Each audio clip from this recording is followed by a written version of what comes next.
कात्यायनी महामाये खड्गबाणधनुर्धरे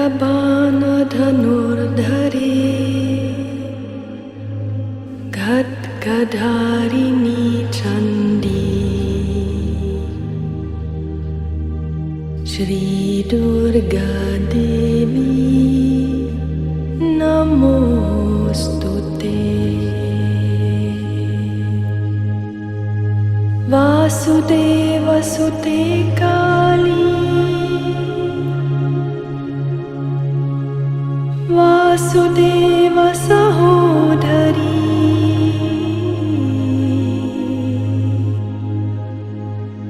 वासुदेवसुते काली वासुदेव सहोदरी।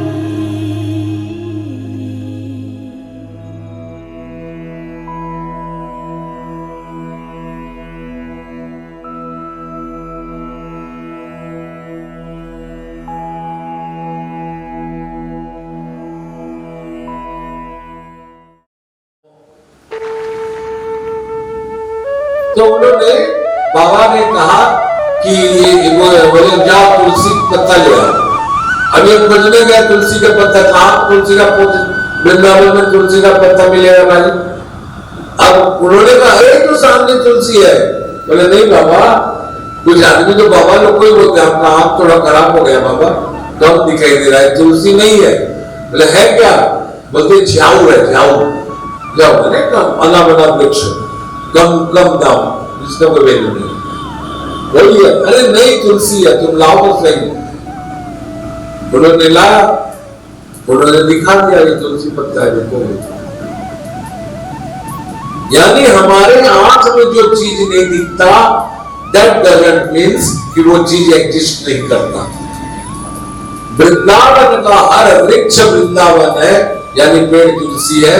हम लोग उसमें घास फूस देख लिया, लेकिन बुद्धों को दिख गया ये चीज, इसलिए बोला हे कृष्ण मुझे वृंदावन का पेड़ बना लो, मुझे वृंदावन का झाड़ बना लो, मुझे वृंदावन का फूल बना लो।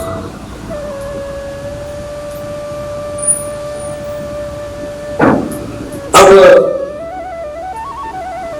भागवत कथा, भागवत क्या है? कथा चल रहा है, कथा प्रसंग।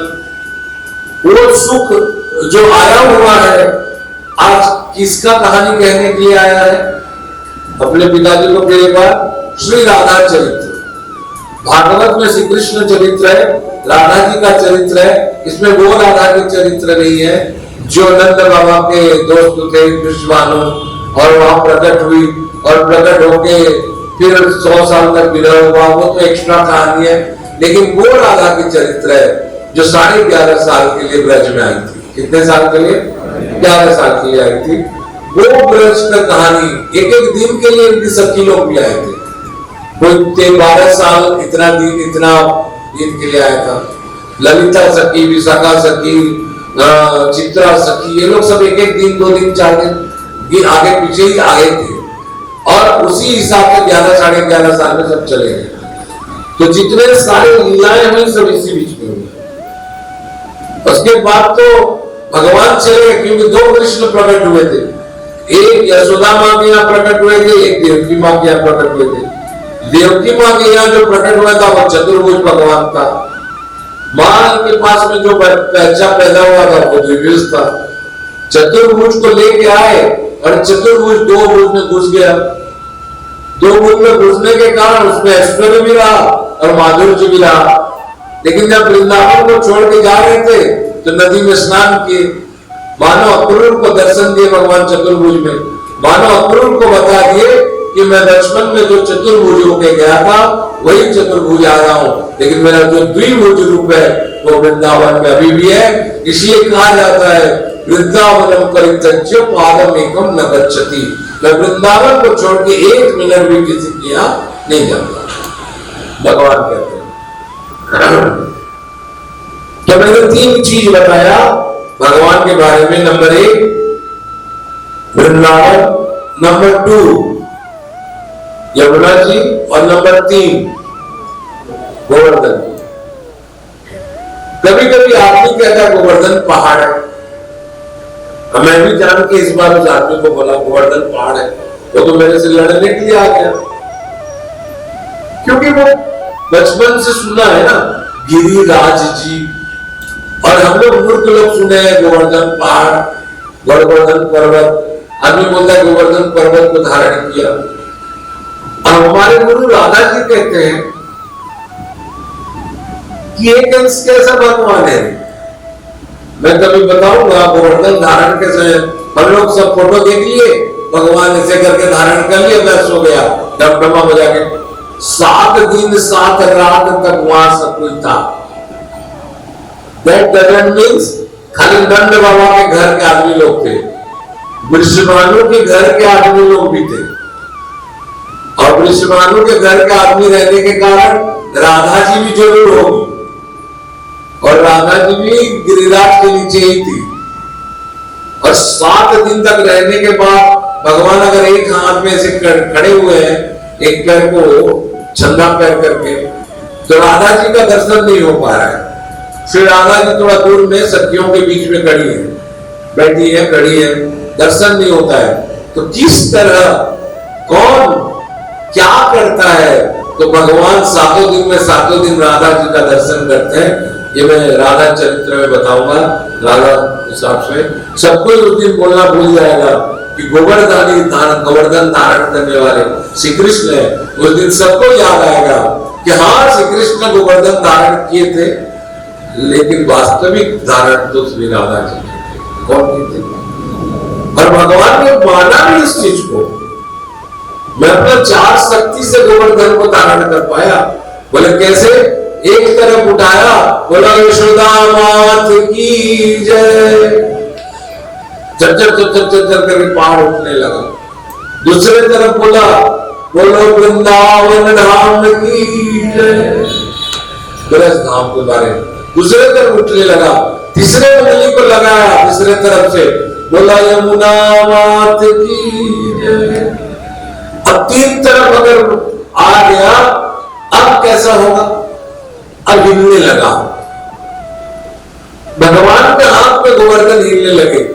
तो कुछ भक्त लोग थे, वो लोग बाड़ी उन्हें ठेंग लेके पकड़ गए ऐसे करके, तो भगवान थोड़ा ठीक हुए। अब वो भक्त लोग बोलते देखा था ना, तो क्या तेरा उंगली आजकल पहले जैसे मजबूत नहीं रहा, थोड़ा माथन और काय कर देख रहे हैं उनकी उंगली में उठाया हुआ। मनुष्य इस हाथ में ज्यादा ताकत रहता है, और सबसे कम ताकत इस हाथ पे रहता है, और इस हाथ की भी छोटी उंगली, उसमें प्रभु धारण किए हुए। भले जो भगवान को देखो, एक चीज बता दे रहा हूं, भगवान इस उंगली पे धारण किया गोवर्धन को, ठीक है, लेकिन पूरी में चक्र को धारण इस हाथ पर किया। समझे? उसका कारण यह है कि जो जब चक्र पकड़ना होता है तो जरूरत के समय इसमें, लेकिन इतने बड़े पहाड़ तक पकड़ना पड़ेगा, तो मैं छोटी उंगली में भी ऐसा करके उठा सकता हूं। सबको लगा कि भगवान उठा सकते हैं, लेकिन आज देख रहे हैं कि श्री राधा जी दूर में खड़ी है, श्री कृष्ण का चेहरा, श्री कृष्ण को चेहरा नहीं दिख रहा है। पर ध्यान करो कि एक ही जगह, एक ही पहाड़ के नीचे, एक तरफ श्री राधा जी और एक तरफ श्री कृष्ण। राधा जी तो श्री कृष्ण के हाल में घूमे, और श्री राधा जी सखियों के बीच में आ करती है, बीच में कभी कभी तो चित्रा सखी बीच में दोनों किशमिश डाल देते हैं मुंह में, वो तो होश भी नहीं रहता है, दो किशमिश डाल देते हैं। थोड़ा कुछ समय होता है, सेवा चल रहा है निरंतर, स्वामिनी है, कहीं भी रहे उनकी सेवा चलती रहती है। ये चमर सेवा चलेगा क्योंकि ब्रज की महारानी है, चमर सेवा चलेगा। वो कोई उनको 2 प्रकार की जूस बहुत पसंद है, एक केला का जूस, एप्पल क्या बोलते हैं बनाना सेक, और एक तो पनस बटाल का सेक, ये बहुत पसंद है ठाकुरानी को। अभी बीच में किशमिश खाते रहती है, और ये किशमिश अपना जूठा करके सुखदेव को दिए, जो आधा किशमिश जूठा करके दिए है, उसी में वो किशमिश वाला इतना बोल रहा है, आधा आधा खाते, पूरा खाए तो क्या चरित्र बोला होता पता नहीं। तो कहने के मतलब अब राधा जी और श्री कृष्ण एक ही जगह खड़े हैं और दर्शन नहीं हो पा रहा है। जैसे अभी तो हम लोग समझ में नहीं आएगा, राधा कृष्ण बोलने से हस्बैंड वाइफ वाला फीलिंग होगा। सोच लो कि दादा और आप एक घर में बैठे हो, यहाँ इसी घर में, उधर आप बैठे हो और आप दादा यहाँ बैठे हैं। आप कितना, यहाँ भीड़ है, कितना देर तक आप बैठोगे? कुछ देर बाद ऐसे ऐसे करोगे, फिर कुछ देर के बाद कोई बोलेगा क्या हुआ, तो बोलोगे कि नहीं कि खाने के लिए चाटी के पीने के लिए, हेलो ठीक है नहीं बसी पर ठीक है छियाई गिरी हरे जीवे। हम लोग सोचते हैं उनके बारे में, जो हमारा प्रिय है उसके बारे में सोचते हैं, कैसा करता होगा। तो आज भगवान ने श्री राधा जी के बारे में सोच रहे हैं, लाडली का सेवा हो रहा है कि नहीं हो रहा है, ठीक से हो तो पा रहा है, वो राज राजेश्वरी है क्या, ये पहाड़ के बीच में उनकी सेवा हो रहा है क्या, मैंने गोवर्धन को उठाकर कोई गड़बड़ तो नहीं किया। और भगवान को देखो, 7 दिन इंद्र तो उनके आगे में कोई महत्व रखता नहीं, स्वामिनी की सेवा कम ना हो जाए, आज स्वामिनी के लिए ऐसे करके हाथ टेके हुए धन्य। सोचो वो किसके लिए वो गोवर्धन धारण किए थे। ये बताओ हे व्यासदेव जी, आपने कहा वो गिरधारी है, जो गिरिधर गोविंद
भगवान का मन में पीड़ा कि लाडली जी का सेवा हो पा रहा है कि मैंने गिरधर गिरधारी बन गया, मैं गोपाल हूं, उठा भी लिया इसको, लेकिन इसके चलते हुए राधा जी लोग यहाँ आ गए और फंस गए इंद्र के प्रभाव से। लेकिन इनका सेवा हो पा रहा है कि अगर मैं नहीं हो पाता होगा तो मैं सेवा अपराधी बन जाऊंगा। कल मैं जब कुंज में जाऊंगा और ललिता मुझे हाथ दिखा के कहेगी कि कृष्ण तेरा नाम गिरधर तो हो गया, लेकिन मेरी स्वामिनी की जो सेवा नहीं हो पाया, अष्टांग सेवा नहीं हो पाया, अष्ट प्रहर का सेवा नहीं हो पाया, उसका भरना कौन देगा? फिर मुझे बंधन में भगवान को बांध देते थे।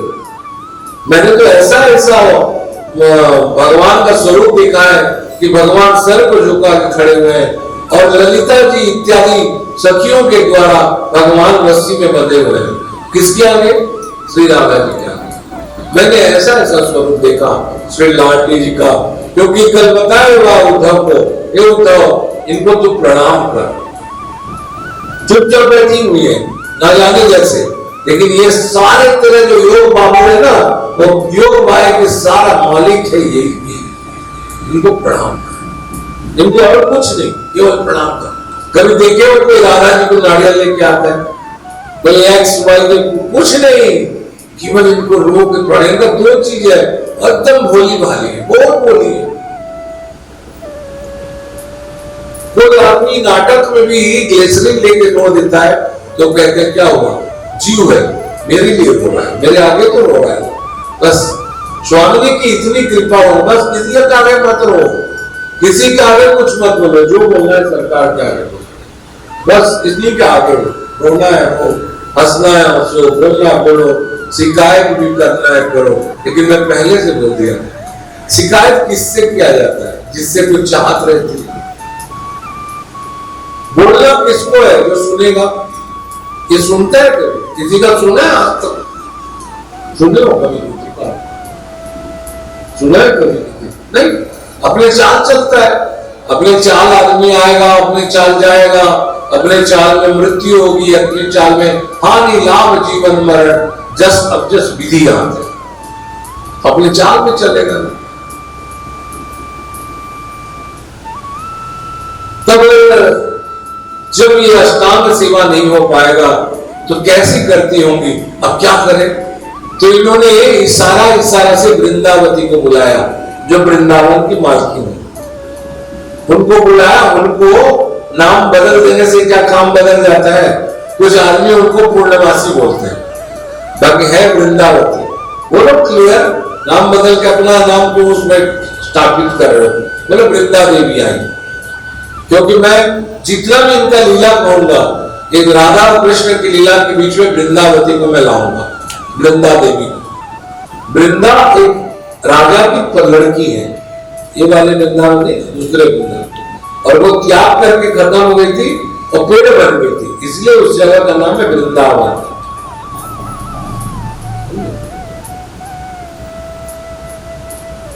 तो पहले से स्वीकार कर ली थी भगवान को, मैं यहां पेड़ बन के रहूं।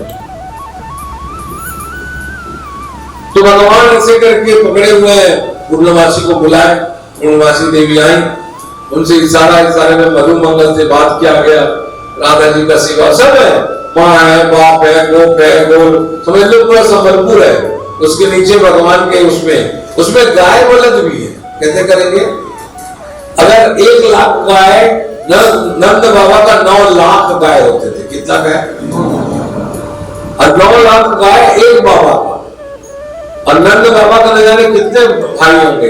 तो कुछ गाय अगर चरने भी आए होंगे तो सबको तो भगवान रखे होंगे, इमेजिन।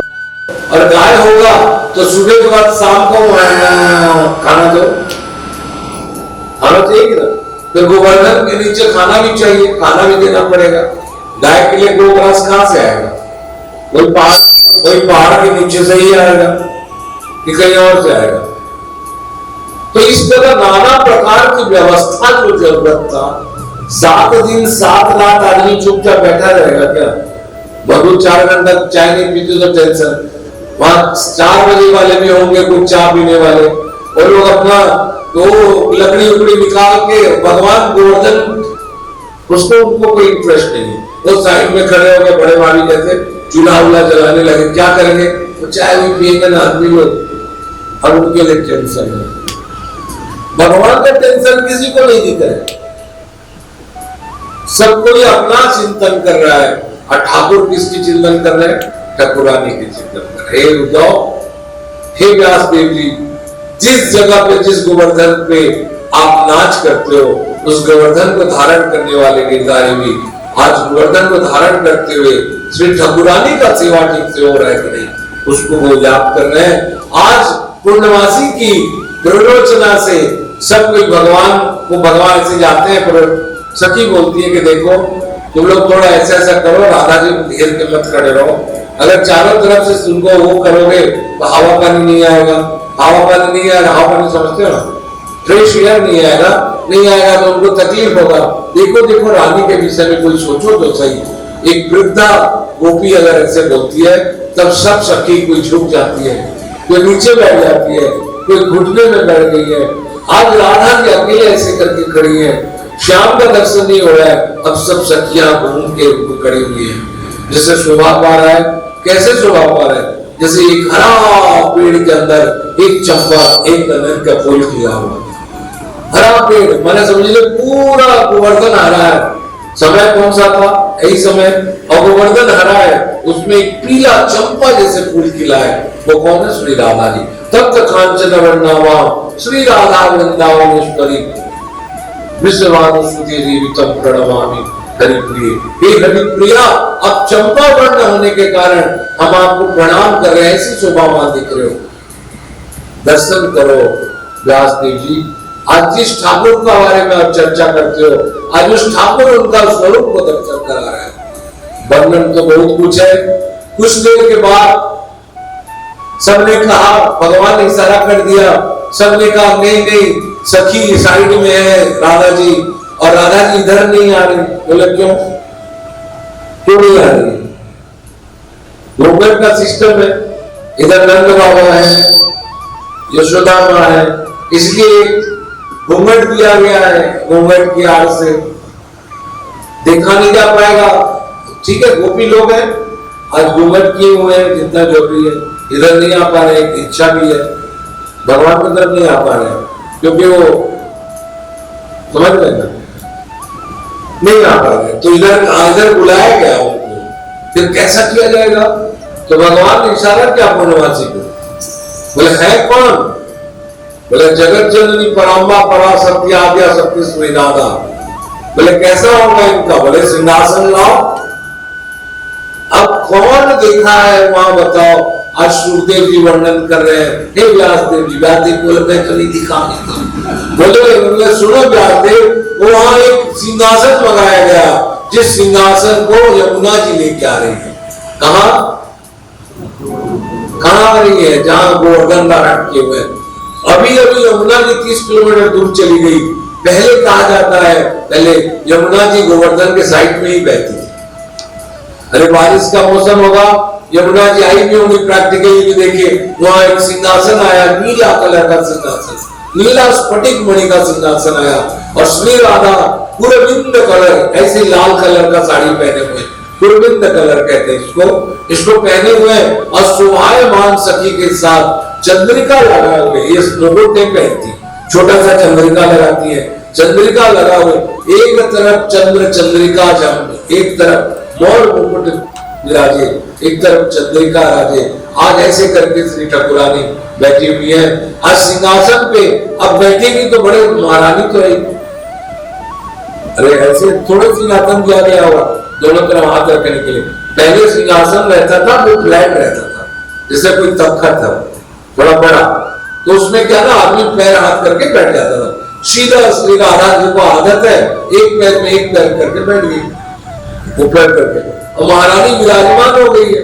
और नील कमल धारण करवाया गया, उनको बनवाना से शोभित पुष्प से वो किया गया। तो सखी सेवा तो कर रहे, कौन क्या करेगा? और विश्वानु का नंदिनी और अष्ट सेवा के लिए पैदा ही हुई है, आठों काल की सेवा के लिए आई हुई है। अब भगवान आज उनका अष्टकालीन सेवा देख के भगवान प्रसन्न हो रहे हैं। कभी राधा जी को ये मेवा चढ़ाया जा रहा है, कभी राधा जी को ये चढ़ाया जा रहा है, कभी राधा जी को चमर की सेवा किया जा रहा है। ऐसे करके राधा जी सिंहासन, कौन सोचा था, सुना था कि आज गोवर्धन प्रभु धारण किए हैं, और बीच में श्री राधा जी बैठकर अपने सिंहासन में बैठकर नाना प्रकार के भोग को अर्पण कर रहे, प्रसाद पा रहे। वो कौन कर रहा है? वो तेरा कृष्ण करा रहा है।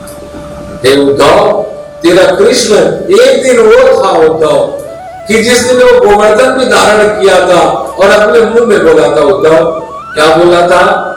वो तो भगवान है, वो धारण करेगा तो क्या बोलेगा? बोले एक तरफ बोला था यशोदा माता की जय, यमुना माता की जय, वृंदावन साहब की जय। और तीसरा सबने पूछा चौथा कैसे उठाया? बोले चौथा में उठा नहीं पा रहा था, उठा नहीं सक रहा था। जैसे मेरा हार्ट कल बनाने लगा ना, ऐसे करके, ऐसे देखो उस पिक्चर को देखो, उस पोजीशन को देखो, जैसे भगवान का हाथ ऐसे कल बनाने लगा। अब राधा जी नहीं सह रहे, बोले मेरे ठाकुर को इतनी तकलीफ हो रहा है, हमारे लिए सबके लिए हाथ हिल रहा है इनका, ये अपनी शक्ति नहीं देख पा रहे। मत करो कृष्ण, मैं हूं ना कर हाथ में, एक हाथ पे ऐसे धारण करें। अब बताओ कौन गोवर्धन धारण किया था? बताओ एक अपने उंगली में गोवर्धन को धारण कर लिया और कृष्ण को उंगली को टलमलाने से बचा दिया। तुम कहते हो गिरधारी है, तुम कहते हो गोवर्धन को धारण किया था। वो सारे नंद बाबाओं को जितने चेला थे ना, जितने सब गोप थे ना, सबको ये बहन हुआ था कि हम लोग पकड़े हैं, लेकिन वास्तविक वो कृष्ण देखा है कि कौन पकड़ा है। और श्री राधा जी का चरित्र को कहने के कारण मैं जानता हूं वो मेरे स्वामी ने पकड़ी है। बोल श्री राधे सरकार की है। ऐसे नाना प्रकार के कहानी बताए जा रहे हैं। एक छोटी सी मृग आती है, इतनी बड़ी, दौड़ के आएगी और उद्धव के पास खड़ा हो गया। कौन समझा रहा है? सुखदेव जी। उद्धव के पास में खड़ा हुआ, उद्धव देखते हैं उसको दो बार ऐसे ऐसे टहला देते हैं। बड़े बड़े बाबा लोग, जैसे आप पवन भैया लड्डू के भाई बच्चा को थोड़ा ऐसे ऐसे कर रहे थे, जैसे बच्चे लोग को देखते हैं तो हम लोग पकड़ लेते हैं। बड़े बड़े बाबा लोग ना पकड़ने की इच्छा नहीं रहता है, लेकिन वो दूसरे आदमी लाके बैठा देगा, अरे दापा से फोटो खींचे और यहाँ बैठा देगा, फोटो खींचे, मन भी नहीं रहेगा। उसके बाद में ये बात है, हाँ करके फोटो खिंचाना पड़ता है। तो भगवान ऐसे ही एक तो छोटा सा मृग आया हुआ है, बच्चा, समझे? देखो इसको सब याद करो। और मृग ऐसे किया हुआ है,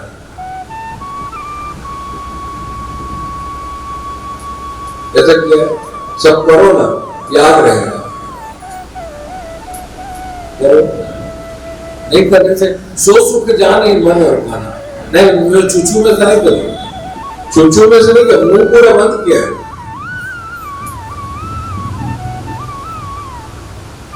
करो, नहीं कर ले फीलिंग कहां पाओगे?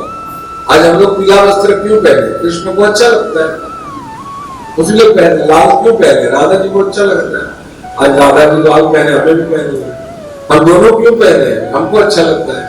नीचे खिचड़ी का लोग क्यों पहने? ये संसार है जहां हाथ देखने में खत्म हो जाता है। जैसे से देखिए, संसार मेरे ऊपर नहीं है, मेरे नीचे है। राधा कृष्ण है ये, इसके नीचे संसार है। संसार को ऊपर कर दोगे तो हैवी हो जाएगा, पागल बन जाओगे। संसार को नीचे रखो, राधा कृष्ण को ऊपर रखो, सत्संग भी चलता रहेगा। अब ऐसा किया करो तो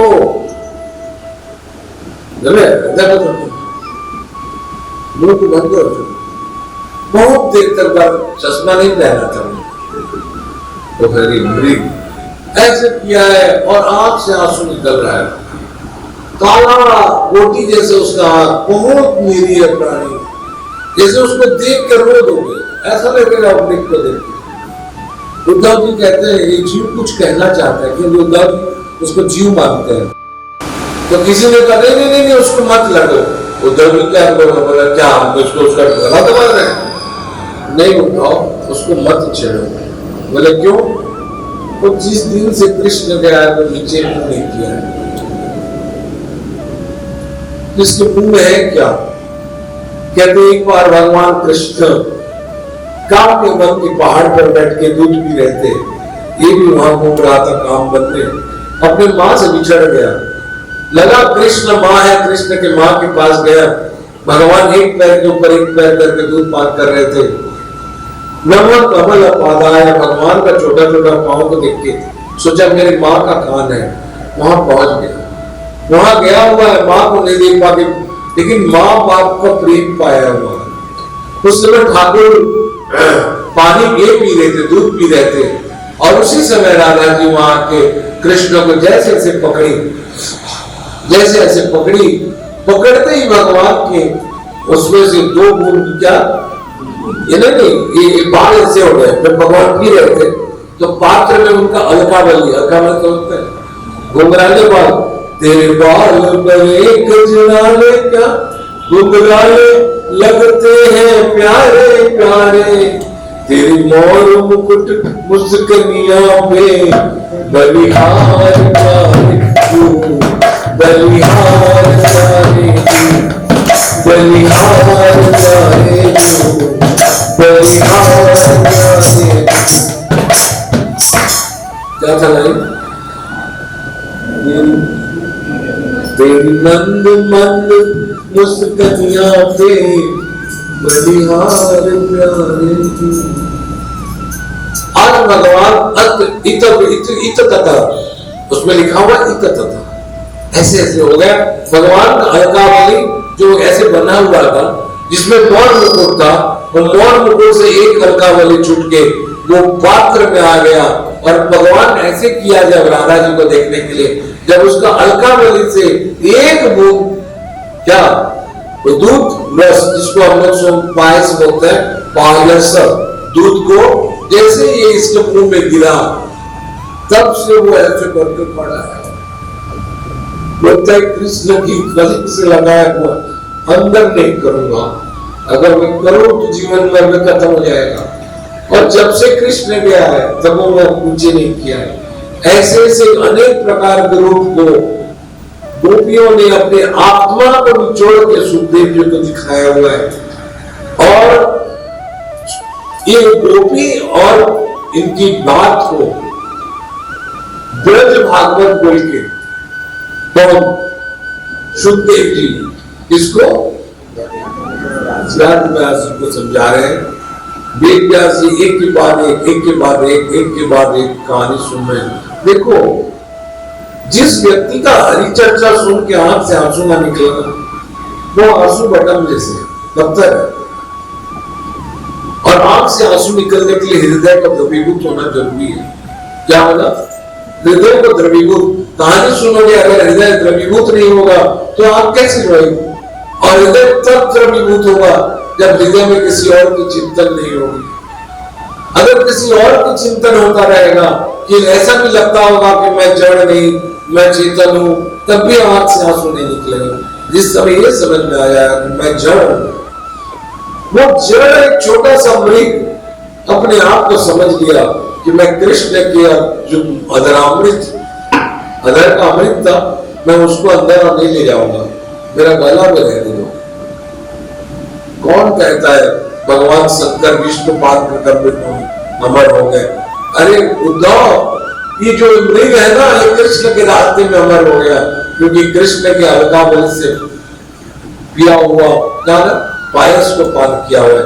आज भी आप काम में वन में जाओगे दिखता है सर, वहां आज भी काम में वन में जाओगे तो एक पत्थर में भगवान प्रसाद पाए हैं।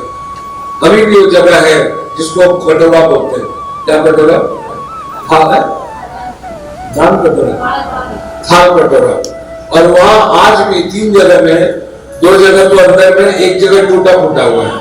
और एक जगह से वहां से ऐसे भगवान जो गिर गया था दूध, आज भी 3 पहाड़ को चीरते हुए तो दूध का धारा अभी भी उसका सफेद रंग का है। भगवान कहते हैं कि मैं प्रकट हूं, लेकिन हमारी आंख पत्थर का है। जैसे मैंने कहानी समझाया ना, सबने कहा कि झाऊ वन है, नहीं झाऊ नहीं है, ये तुलसी वन है। हर पेड़ वृंदावन की तुलसी है, हमारी आंख नहीं दिखती। इस तरह भगवान के वृंदावन की एक एक रज बात करता है, हमारे समझ में नहीं आता। इसलिए बोलते हैं ब्रह्म रज है, जो ब्रह्म को प्राप्ति करवा देता अपने आप। कभी कभी ब्रह्म विद्या एक बार तपस्या कर रही थी, तो कुछ आदमी वहां से गए, मुक्ति ना मिली। भगवान मुक्ति पूछे होगी कि प्रभु मेरी मुक्ति कहाँ होगा? तो बोले जाओ वृंदावन में तुम्हारी मुक्ति होगी। तो वो गए और देखे कि एक बड़े दिग्गज महिला तपस्या कर रही। बोले आप कौन? बोले मैं ब्रह्म विद्या। तो ब्रह्म विद्या का कारण क्या है? बोले इसको जो जानता है उसे मुक्ति मिल जाएगा। आगे फंस गई। बोलती मुक्ति कहती जो ब्रह्म विद्या को जानता है वो मुझे दे देती हो प्रभु, मेरी मुक्ति कैसी हो? तो सारे संसार की रसिक जन ने कहा, क्या बोला? ब्रज रज उड़ी माथे बड़ी मुक्ति भी मुक्त हो जाए। जब मुक्ति मुक्त हो सकता है ब्रज रज को ध्यान करके, फिर हम लोग उसको बालू समझना कितनी बड़ी गलती करते हैं, क्योंकि हम जीवन में बारंबार गलती किया। तभी बड़े बड़े महापुरुष ने कहा हमने अनंत अनंत जीवन लिए हैं पाप करते करते। पाप क्या होता है? ये भात खाए नॉनवेज का ही सब पाप है? नहीं, भगवान के अस्तित्व को न जानना पाप, भगवान के छोड़कर दूसरे का चिंतन करना पाप। और हमने किया, जीवन भर किया। इसलिए महापुरुषों ने क्या कहा, पाप करते करते, जब पाप करेंगे तो हमारा अंतःकरण माने हमारे अंदर का जो भाव है, पाप करते करते अंतःकरण मलिन हो जाता है। मलिन माने क्या हो जाता है? मलिन माने उसमें दूसरे प्रकार का चीज आ जाता है। पाप करते करते अंतःकरण इतना मलिन हो जाता है, क्योंकि हमारे अंतःकरण मलिन होने के कारण हम लोग का कर्म खराब होता है, और कर्म खराब होने के कारण फिर हम लोग रोते हैं। सो परत्र दुख पावई चिर दोनि दोनि पछताई, काल ही कर्म ही ईश्वर ही मिथ्या दोष लगे। कोई बोलेगा हमारा समाज ठीक नहीं था, कोई बोलेगा वो ठीक नहीं था, ये मिथ्या दोष है, सब हमारा कर्म का फल है। ऐसे क्योंकि हमने अनंत जन्म लिया, अनंत जन्म लिया। और ऐसा नहीं किसी जन्म में सब, आज से हजारों युगों का ये दुनिया चल रहा है। कई राक्षस हुए, कोई तालिबान आए, कई बार आए, लेकिन सनातन धर्म चलता रहा। जैसे हमने झाऊ वर्ण को तुलसी वन नहीं समझ पाए, इसलिए ब्रज का हर कण का महत्व है। जहां ठाकुरानी पहुंची हुई है, एक बार श्री राधा जी ब्रज रज के बारे में थोड़ा बोलो। बहुत बोलने का इच्छा रहता है कि समय के बारे में बोलना मुश्किल है, छोटी छोटी कहानी अच्छी लगती है। ब्रज रज के बारे में बोल दें कि एक बार श्री राधा जी श्री कृष्ण के साथ पुलिन बिहारी, पुलिन जहाँ है पुलिन बिहारी, पुलिन माने नदी के किनारे, जो भगवान जैसे कहते हैं ना बांके बिहारी, उसका आंख टेढ़ा है, सब टेढ़ा टेढ़ा है, बांके बने, इसीलिए बांके बिहारी हो गए। कोई रसिक बिहारी है, भगवान रसिकों के नाथ है, इसलिए रसिक बिहारी। कोई सदैव बिहारी, जो अपना अपना भगवान को, जैसे तो हम लोग कहते पुलिन बिहारी। पुलिन माने धीरे समीरे यमुना धीरे बसती बने बनमाली, जिस यमुना के किनारे हल्का हल्का पवन बह रहा है, मृदु पवन, और भगवान एक हाथ पर बांसुरी बजा रहे हैं और बैठे हुए हैं, उसको पुलिन बिहारी कहते हैं। और उसी जगह पर एक बार राधा जी वहां प्रकट हुए, आई, पूछी कि क्या कर रहे हैं कृष्ण? बोले मैं बांसुरी बजा रहा हूं, अभी मेरे को डिस्टर्ब मत करो। तो भगवान ने कहा, राधा जी ने कहा ठीक है आप बांसुरी बजाओ, लेकिन एक बात बता दो बांसुरी बजा किसके लिए? उन्होंने कहा कोई जरूरी नहीं हर समय मैं आपके लिए बजाऊं। देखिए लीला देखिए, हर समय जरूरी नहीं मैं आपके लिए बजाऊं। प्रेम में भी वियोगे संयोगम नित्यम, मनुष्य का वियोग होता है। देखो संयोग रहता है, सब एक पास में रहेंगे तो क्या होता है कि ठीक है हम भूल जाता है आदमी, लेकिन थोड़ा दूर हो जाता है, वियोग होता है तो हमेशा याद करता है। इसीलिए भगवान के रास्ते में कहा गया है, इनसे अगर वियोग हो गया तो भूल मत जाओ। वियोग संयोग नित्यम, हमेशा उसका याद करो। अरे वे बैठे हैं तो हम लोग यहाँ चाय पी रहते ना, और कुछ भी कर रहे थे, हाँ भगवान बैठा है झूला में, हाँ मूर्ति बैठो है, उतरे तो।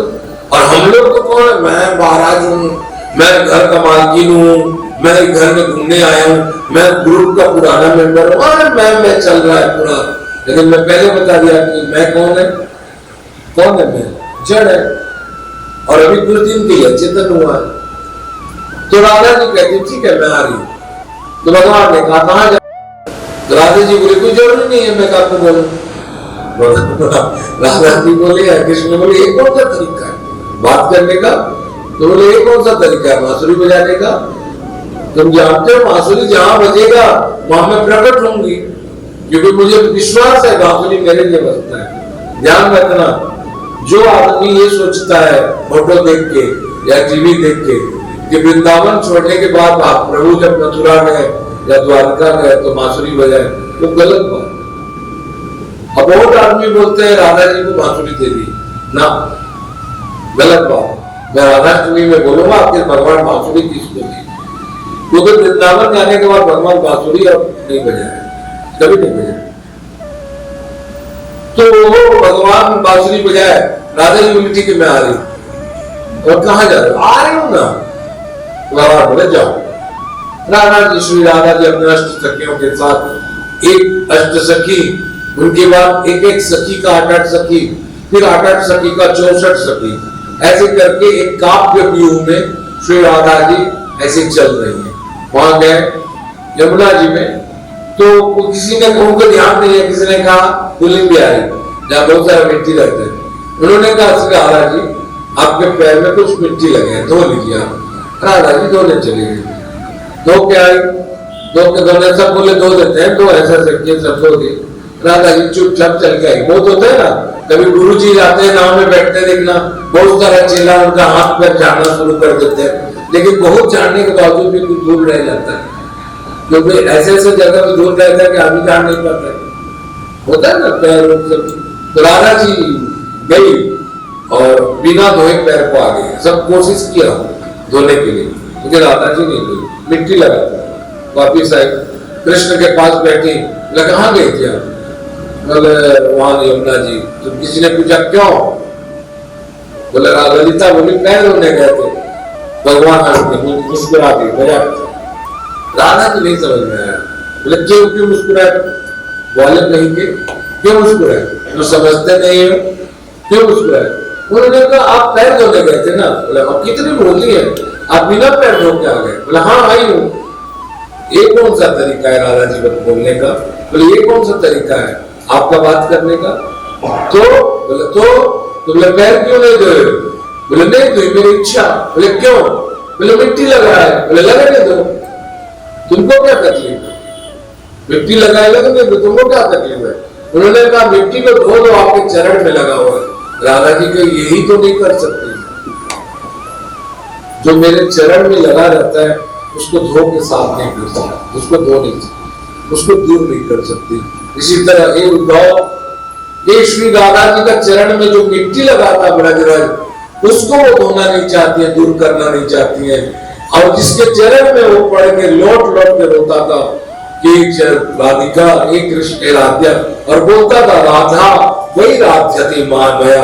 और कितने इनके नामों में कहा गया है कि श्री कृष्ण आराध्यते इति श्री राधा, जो श्री कृष्ण आराधन करते राधा है, और कृष्ण आराध्यते इति श्री राधिका, जो कृष्ण के आराधन करते हैं वो राधिका है। तो ये पैर में पकड़ के गीत गाते थे क्या? अब क्या गाते थे? गाओ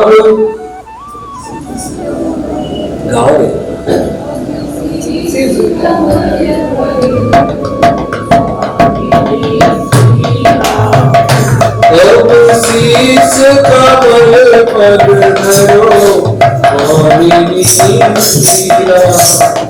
धरो, कमल को सर पे धरो बोल के जिस ठाकुर बोल रहा था, आज उस ठाकुर का मैं चरित्र नहीं बता रहा हूँ, आज मैं बता रहा हूँ तो उस ठाकुरानी का चरित्र बता रहा हूँ, जो अभी तक सबको एक नॉलेज तो हो गया होगा, 2-3 नॉलेज आपका आज के बारे में बता दें कि वृंदावन का कोई भी पेड़ नहीं, कंफर्म।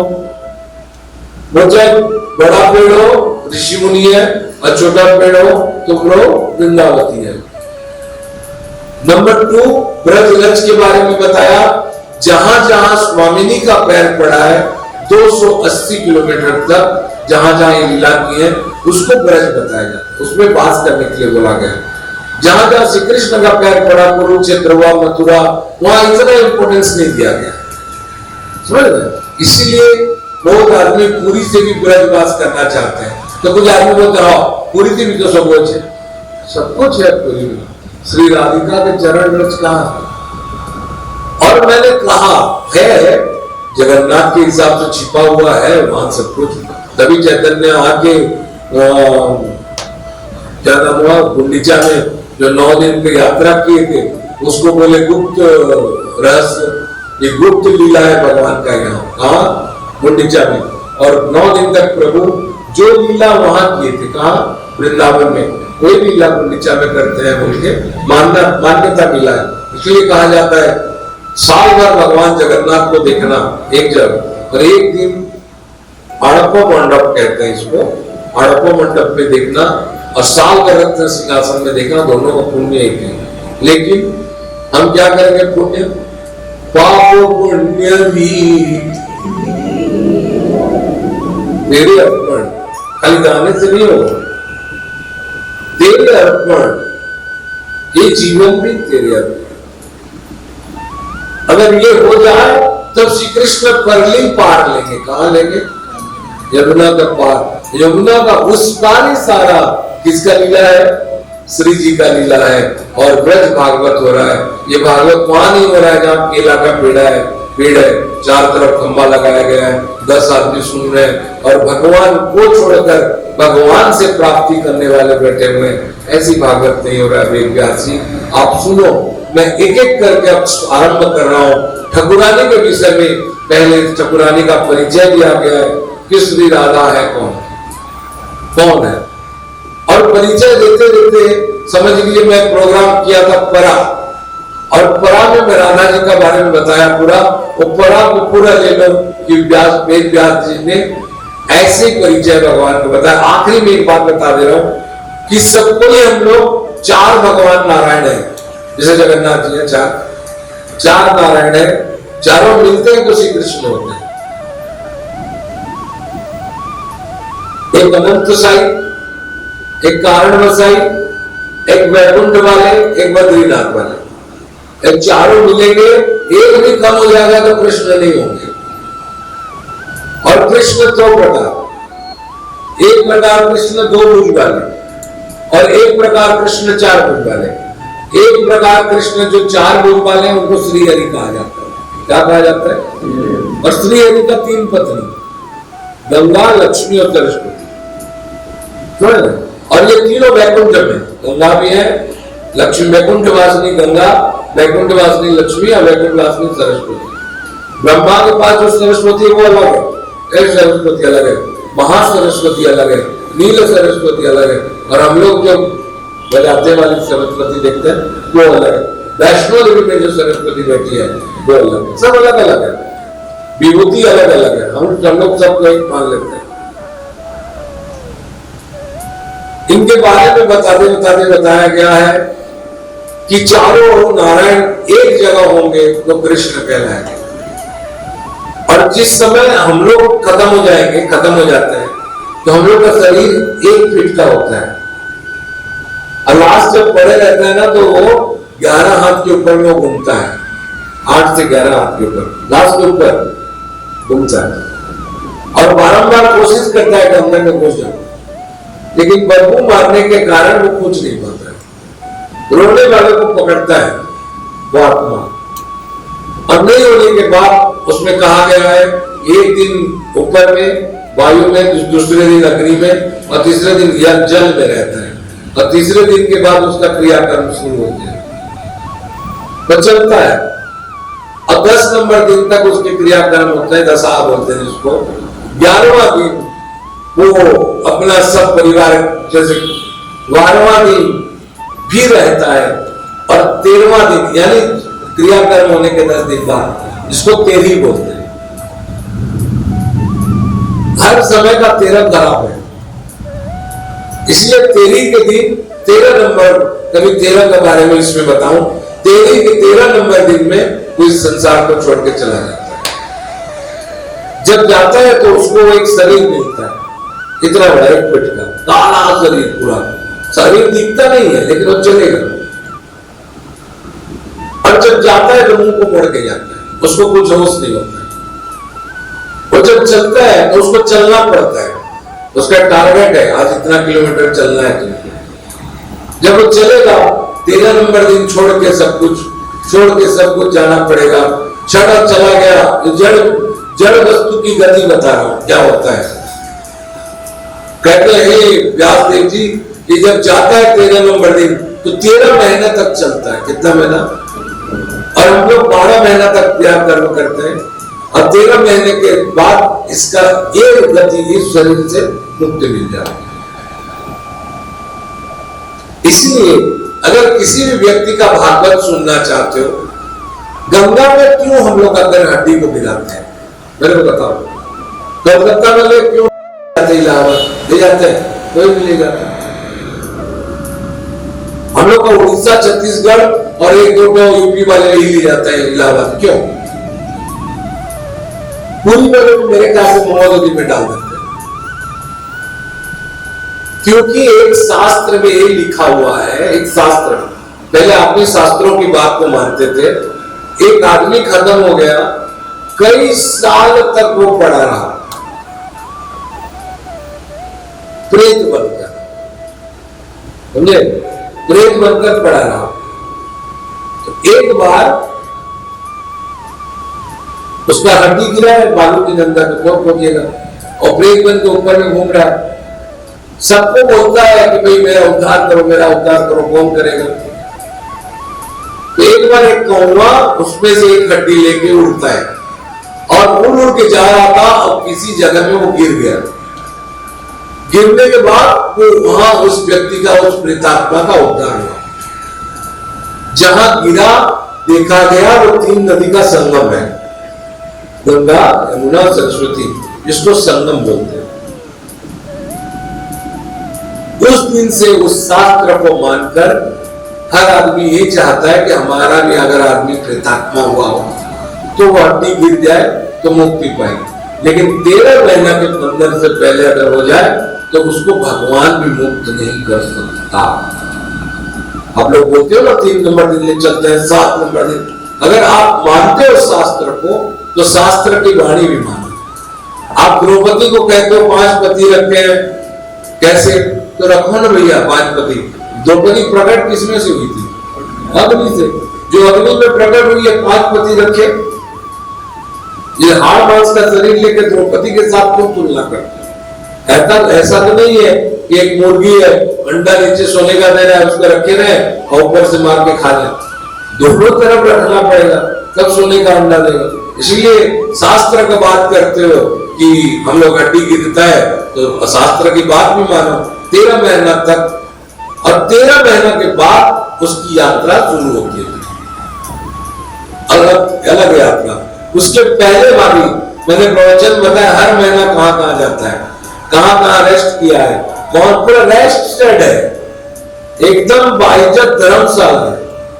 जैसे जैसे किया रहेगा वैसे वैसे वहां मिलता है। अगर आदमी अच्छा किया रहा उसके नाम से आदमी उसी दान पुण्य देते हैं। दान देने से मनुष्य के शरीर से किया हुआ कष्ट दूर होता है, इसलिए दान दिया जाता है, ध्यान रखिए। इसलिए जब भी दान दे आप, छोटा सा क्यों ना हो, प्रसन्न होकर दे, खुश होकर दे। दान तकलीफ दुख हो के मत दे। अगर दान देने में दान दाता को जो प्रतिगृहिता रहता है उसको अगर तकलीफ हो तो दान जिसके लिए दिया जाता है वो बहुत दुख पाता है। इसलिए दान देते समय भी अगर माँ बाप दादा चाचा के लिए दे रहे हैं तो खुशी मन से दीजिए। एक थाली देने से खुश नहीं हो जाएंगे और इतना देने से दुख नहीं हो जाएगा, ध्यान रखिए। अब चलो महाराज जी आगे। ये शरीर जो बनता है, आगे नहीं बताऊंगा तो डर जाएगा, आपको सपना आएगा। ये मैं अपने से नहीं बता रहा हूं, आप लोगों को 5 मिनट के लिए गरुड़ पुराण सुना रहा था। गरुड़ जी महाराज ऐसे ही से पुराण, गरुड़ पुराण 18 पुराणों के बारे में बताता हूँ, तो 2 मिनट गरुड़ पुराण के बारे में बताया। तो ऐसे ही ऐसी बता के वो मनुष्य जाता है। लेकिन कोई भी हो, इस बीच में एक वैतरणी नामक नदी आती है, ये सब आदमी भूलते जा रहे हैं। और उस नदी में पहले फोटो था, शेर उम्मीर खा रहे थे, जो जैसा किया रहता है वो उसका शरीर तो है नहीं, उसको तकलीफ क्या होगा? तकलीफ कैसे होता है? जैसे आप यहाँ बैठे हो, ठीक है, आप अपना बैठे हो चुपचाप और ऐसे करके देखे, देखते ही पता चला कि हमारा पड़ोसी जिसके साथ हमारा 36 का आंकड़ा है वही आके बैठ गया। आदमी सडन बॉडी रिएक्ट करता है, ऐसे कर देगा, करता है कि नहीं करता? रिएक्ट करता है कि नहीं? जब बच्चा पेट में रहता है और एबॉर्शन किया जाता है, आप लोग जानते हैं कि नहीं जानते हैं, और जब फोर्सेप को लिया जाता है बच्चा के पास में, तो फोर्सेप को देख के बच्चा ऐसे नहीं हिलता है, डरता है, कांपता है। इसलिए मैंने कितने को ये सब करने से मना किया, बोले महापाप है, मत करो इस सब। लेकिन आप होते ना, सुख चाहि मूढ़ धर्म रत, पाप करेगा, कोशिश करके पाप करेगा, लेकिन उसका दुख भोगना नहीं चाहता। तो जो भी है, ऐसे होगा साइंटिफिकली बात है, वो गया आगे। अब वो वैतरणी क्रॉस किया, वैतरणी में कभी कभी देवता लोग भी आते हैं, आगे ले जाते हैं, कभी कभी मार विदा खा के भी जा रहा है, कभी कभी गंदा काम किए रहते हैं, वहां सब भोग लेता है। फिर यमराज के घर जाते हैं। यमराज के घर में जाएंगे, तेरे को तो यमराज का दोनों दूत मिलेगा। बीबी से इतना आसक्त है, जो बीबी में आसक्त रहता है ऐसे ही खंबा रहता है लोहे का, ऐसे ही। मेरा काम है गुरु को बताना, ऐसे खंबा रहता है और लोहे का स्त्री शरीर रहता है जो आग जैसे जलता रहता है, बोलते लिप्टो इससे। ये हमारे भागवत पुराण, देवी पुराण, देवी भागवत, स्कंद पुराण, गरुड़ पुराण सब में लिखा हुआ है। 18 पुराणों में हर जगह ये वर्णन किया गया है, एक से। कभी किसी में 80 प्रकार के नरक बताए गए, कभी किसी में समय के अनुसार 27 प्रकार के नरक बताए गए, किसी में 108 प्रकार के नरक बताए गए, लेकिन बताए गए। हम लोग अपने अपने कर्म के अनुसार नरक में पड़े।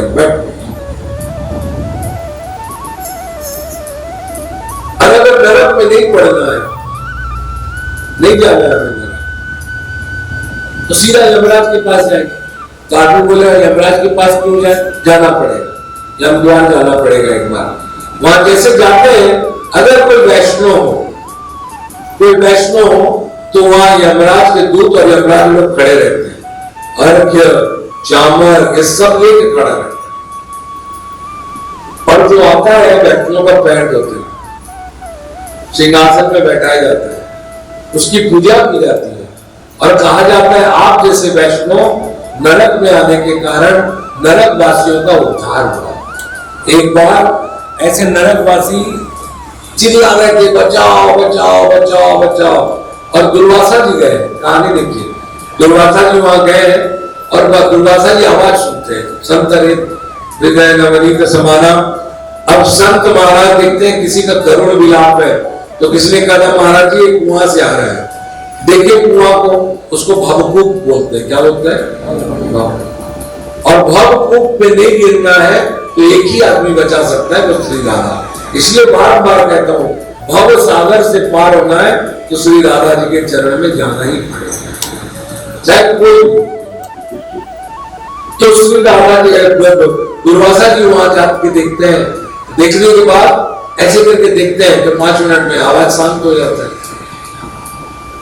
तो किसी ने कहा क्या हुआ? दुर्वासा जी ने कहा क्या, अभी तो चिल्ला रहे थे और अभी सब शांत कैसे हो गए? उन्होंने कहा महाराज आपने जब दर्शन किया तो आपका त्रिपुंडक समझते हैं, ये जो लगाए थे भस्म, ये भस्म से कुछ बूंद नरक में गिरने के कारण उन लोगों को सबको आनंद मिल रहा है, इसलिए वो लोग चिल्लाना छोड़ दिए। देखो भस्म की बहुत को शंकर जिसकी भस्म हम लोग लगाने वाले, तो भस्म का प्रभाव से नरक की वासी शांत हो जाता है, तो हम लोग तो जिंदा है। इसलिए कास्त पश्चात त्रयोदश जमत अग्नित्या त्रयोदश बल के उसको लगाया जाता है। और बिना भस्म त्रिपुंडक और रुद्राक्ष माला बिना शिव पूजा व्यर्थ है, निष्फलम भवे। दुर्गा पूजा निष्फलम भवे। बिना त्रिदलम त्रिगुणाकारम त्रिनेत्रम त्रियादम और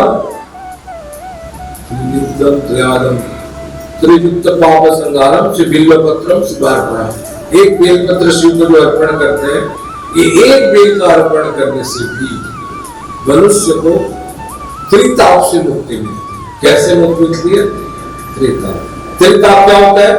दैहिक देवी का भौतिक ताप। इसलिए बहुत बड़े बड़े संत ने कहा कि जब जीवन में तकलीफ हो तो महादेव में बिल्वपत्र, क्योंकि वो साक्षात भगवान है, उसमें अगर डाला जाए तो शांति प्रदान करती है। लेकिन त्रिताप से भी, त्रिताप समनाराय श्री कृष्णाय वयम नमः, अगर श्री कृष्ण का नाम भी लिया जाए तो तीनों प्रकार के ताप से निवारण, लेकिन तीनों प्रकार के ताप से निवारण हो जाएगा। व्यास जी आपका दैहिक कोई तकलीफ नहीं होगा, बेटा बोल रहा है बाप को, आपका भौतिक कोई ताप नहीं होगा, कोरोना इत्यादि। आपको दैविक कोई ताप नहीं होगा कि आज एक्सीडेंट हो गया, भूकंप हो गया, लेकिन तब भी आपको तकलीफ होगा। व्यासदेव जी कहते हैं ऐसा कैसे हुआ? बोले बताओ, अभी भूकंप हो रहा है? बोले नहीं। आपका शरीर में बुखार है? नहीं। आपका कोई रोग हुआ है? नहीं। तो आप पीड़ित हो कि नहीं हो? बोला हूं। आपको तकलीफ हो रहा है? हो रहा है। तो अभी कैसे लग रहा है? थोड़ा थोड़ा हवा आ रहा है। फिर तो भागवत सुनो। क्या सुनो? ये भागवत सुनो, क्योंकि भगवान कृष्ण के नाम से तीनों ताप समन अर्थ हो जाएगा। लेकिन ये भव सागर में जो कूप है, इसको तारने के लिए हमें श्री राधिका जी का में जाना ही पड़ेगा। भागवत, ब्रज भागवत को हमें सुनना ही पड़ेगा। कहते हैं धन्य वो जगह, धन्य वो आदमी जो सुनने वाले हो, धन्य आदमी जो कहने वाले हो, जहां ब्रज भागवत की कथा आरंभ होती है। कहा जाता है ब्रज भागवत की एक शब्द भी अगर वहां से निकले तो साक्षात इसका श्रोता श्री कृष्ण है। श्री कृष्ण लड़ाइत रहते हैं कि ये जो मेरे प्रिय के बारे में कौन बताएगा, मेरे राधा के बारे में कौन बताएगा। तो ऐसे ही कोई महापुरुष बताएंगे, रसिक जन बताएंगे, श्री सुखदेव जी जैसे, जिसको भगवती जगदम्बा का कृपा होगा, वही बताएगा कि क्या होता है श्री राधा जी का तत्व। राधा जी का तत्व बताया गया है। राधा जी का 27-28 नाम बताया गया है। राधा जी का नाम परा, लक्ष्मी इत्यादि इत्यादि बताया गया है। सम्मोहिनी, तत्रा, परा इत्यादि बताया गया है। 108 नाम बताया गया है। राधा जी का 64 गुण बताया गया है। राधा जी का 64 लक्षण बताया गया है। श्री राधिका का नाम बताया गया है। श्री राधिका मंत्र बताया गया है। कौन मंत्र किसको दिया, कौन किसको कब दिया, कौन सा ग्रहण में कब किसने राधे का मंत्र धारण किया। और सर्वोपरि ध्यान रखिए, सर्वोपरि इस दुनिया में कोई अगर मंत्र है तो वो श्री राधा जी का मंत्र है। और शास्त्र कहता है कभी भी इसको भूलना नहीं चाहिए। और मैं कहता हूं चिल्ला चिल्ला के बोलो, ओम ह्लीं श्री राधाये स्वाहा। बस देवी भागवत, ओम ह्लीं श्री राधाये स्वाहा। साक्षात पहले बार इसको कोई जप किया तो श्री कृष्ण है। श्री कृष्ण को ये मंत्र दिलवाया कौन? नारद जी ने। इसी मंत्र को जप करके वृषभानु राधा जी को प्राप्त किए। इसी मंत्र को जप करके सूर्य राधा जी को पुत्री बन के प्राप्त किए। इसी मंत्र को जप करके केदार राजा की कन्या जिसका नाम था वृंदा, वो वृंदावती बनी। इसी नाम को जप करके न जाने कि युधिष्ठिर तक, मैं तो युधिष्ठिर तक जानता हूं, युधिष्ठिर तक बताया गया कि अगर तुम्हें इतनी सारी तकलीफ हो रहा है, राजस्वी यज्ञ किया कि नहीं किया? कितना बड़ा यज्ञ, आज यज्ञ किया, कल उसके बीवी का साड़ी खींच दी, आज यज्ञ करते हैं। बोले क्यों हुआ? देवी बोलते हैं अशुद्ध पूजा, अशुद्धया चंडिका पाठम रावण कुलत्वा। इतना बड़ा भी पाठ, चंडी पाठ कर ले तो क्या हो? अशुद्ध की हो। आप जानते हैं एक शर्त था क्या, कि अगर आपका यज्ञ तभी पूरा होगा जब ये घंटी बजेगा। ठीक है, जानते सुनते ना कथा, युधिष्ठिर राजा जब यज्ञ करते हैं तब ये कहानी आती है कि उनका यज्ञ सफल कब होगा। तो मीटिंग बैठाया जाता है कि यज्ञ कैसे होगा। तो दोनों भाई पक्ष आए, चाचा पक्ष भी आए हैं और ये पक्ष भी है। तो सब बैठे हैं, भगवान कृष्ण को मैन बैठाया गया और सबको एक एक जो काम दिया गया है। सबसे पहला काम बताया गया, राजा युधिष्ठिर आप राजसूय यज्ञ कर रहे हैं, इसलिए आपकी धर्म पत्नी कौन द्रौपदी को लेकर पूजा हवन यज्ञ में बैठेंगे। तो उन्होंने कहा राज आज्ञा स्वीकार। सब बोलो, भगवान ऑर्डर कर रहे हैं, स्टाम्प हो रहा है, ये काम तुम्हें करना है, इससे आगे नहीं, राज आज्ञा स्वीकार हो रहा है। नंबर 2 बोला पूजा हो जाएगा तो आदमी घर में गेस्ट आएंगे, और गेस्ट आएंगे तो अगर एक लक्ष्मी ऑर्डर को खड़ा कर दिया गया, उसको मुंह कर वैसा हो, तो आदमी उसको देखेगा। सबसे सुंदर सबसे बाद में व्यवहार अच्छा करने वाले कुशल व्यक्ति को वहां खड़ा किया जाएगा। कौन? बोले अर्जुन। सबको चाचा जी आइए, किसी पे द्वेष नहीं। मैं बोला ना 100% शुद्ध, तभी ना कृष्ण उसके साथ है, शुद्ध बिल्कुल। जैसे करवाओगे कृष्ण कर लेंगे, हमारी कोई इच्छा नहीं, हाथ जोड़ा देते। बोले बाहर में खड़े रहेंगे, जो भी आएगा यज्ञ में उसको क्या करना है, तुम उसको सब सम्मान लाना। बोले ठीक, सब आएगा, विरोधी पक्ष भी आएंगे। अब ऐसा बताया गया, उसके बाद पेट भरना जरूरी रहता है। तो पेट भरने के लिए कौन? बोले भीम बोला। भगवान ने कहा बिल्कुल बिल्कुल ठीक, टेंशन मत लो, आप ही बना देना सब।